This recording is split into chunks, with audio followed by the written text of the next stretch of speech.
पंचाय वदानां तपये नमो नमः रोहिताय सवदेक्षापायान्नि मां तापसिनः हेयं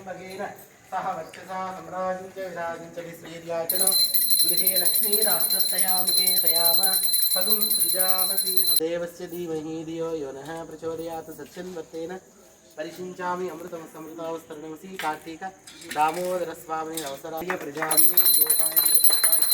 जीवते जातां जनिष्यमाणां चन्द्रिके प्रत्येकसत्सितां मुरारिसुरार्चितलिङ्गं निर्मलदाशितशोभितलिङ्गं जन्मजदुःखविनाशकलिङ्गं मुनिप्रवरार्चितलिङ्गं कामदहनकरुणाकरलिङ्गं रावणदर्पविनाशकलिङ्गं तत्प्रणमामि सदा शिवलिङ्गं सर्वसुगन्धसुलेपितलिङ्गं बुद्धिविवर्धनक